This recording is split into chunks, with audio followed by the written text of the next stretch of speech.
After months of fanfare and hype, as much stoked by the electric automaker's fan base as by the company itself, Tesla has at last unveiled its all-electric Model Y small crossover.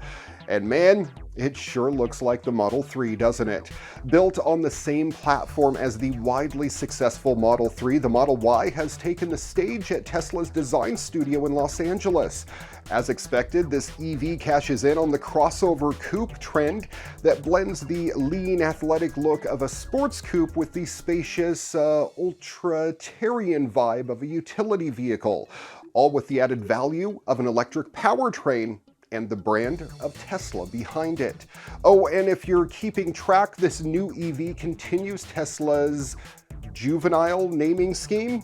Put them all together and you get sexy. S3XY. Ford helped to put the kibosh on Tesla's bid to call its last sedan Model E. Let's take a look at the few specs available so far. The Model Y, according to Musk, will be capable of 0 to 60 miles per hour in 3.5 seconds. He expects 300 miles of true usable driving range. We're assuming this is for the long-range model, which will be available first. That version is going to cost you about $47,000. The base version, which will be slower and have a shorter range, will come in at $39,000 with an availability of 2021. Robot hands tend to skew towards extremes. They can pick up delicate objects or heavy objects, but rarely can they actually pick up both. MIT's C-Sales solution? Avoid hands altogether. Its researchers have developed a Venus flytrap-like gripper that can grab objects as fragile as a grape, but also items 100 times its weight, even if they're oddly shaped. The trick relies on a combination of clever physics with brute force. The underlying gripper revolves around a 3D printed origami structure made out of a plastic that folds on itself at high temperatures. It can effectively adapt to the shape of whatever it's grabbing without compromising its strength. Vacuum power keeps objects firmly in place, while an airtight skin made from fabric or a rubber balloon gives it a better gripping surface. As clever as this is, there are still limitations. The shape lends itself best to grabbing round objects like fruit and wine bottles, and preferably solid objects. It'll have problems with flat objects like books, and the suction won't help when objects have holes. Even so, this could be useful for robots that have to pick up a wide variety of items. A medical robot, for instance, could grab delicate tissue or the entire patient, while a warehouse robot at an online retailer could easily pick up your order and ready it for delivery. South by Southwest 2019 isn't just about films, politicians, designers, and social media founders. There's also gadgets there to check out. Enter LG's Snow White. It's a concept machine designed to let you easily make ice cream at home. The Snow White is basically like a Keurig featuring a pod-based system that allows you to choose the base and flavor for a variety of frozen desserts. That means it isn't just limited to ice cream. You might also be able to make gelato, granita, sorbet, yogurt, and a whole lot more. I say might because LG is adamant that the Snow White is only a prototype right now. This is more about showing off what the company thinks it can create for your home. That said, LG just introduced its automated home brew machine at CES 2019. So the Snow White could eventually become a reality. If it does, LG says you'll be able to make ice cream, gelato, and any other desserts listed above in 2 to 5 minutes.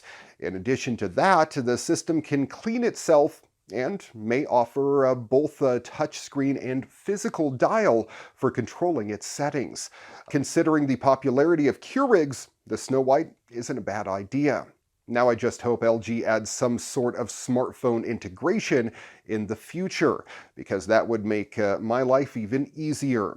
I could just pull out my phone, use an app to tell the Snow White what to do, and in a few minutes, well, you have your ice cream waiting for you in the kitchen. Ultra lazy status achieved.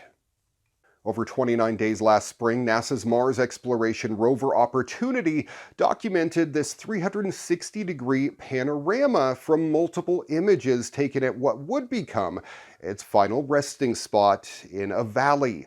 Located on the inner slope of the western rim of Endeavour crater, the valley is a system of shallow throughs descending eastward about the length of 2 football fields from the crest of Endeavour's rim to its floor. This final panorama embodies what made our Opportunity rover such a remarkable mission of exploration and discovery, said Opportunity project manager John Callis of NASA's Jet Propulsion Laboratory in Pasadena. To the right of center, you can see the rim of Endeavour crater rising in the distance. Just to the left of that, rover tracks begin their descent from over the horizon and weave their way down the geological feature that scientists wanted to examine up close.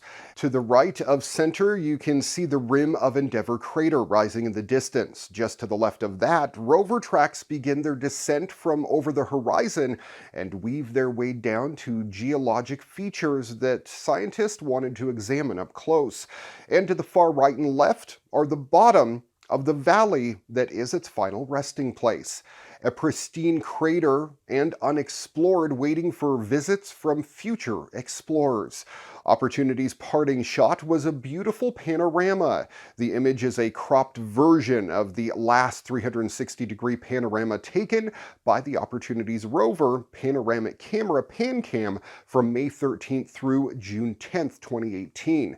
The view is presented in false color to make some differences between materials easier to see. The trailblazing mission ended after nearly 15 years of exploring the surface of Mars, but its legacy will live on. Opportunity's scientific discoveries contributed to our unprecedented understanding of the planet's geology and environment, laying the groundwork for future robotic and human missions to the Red Planet.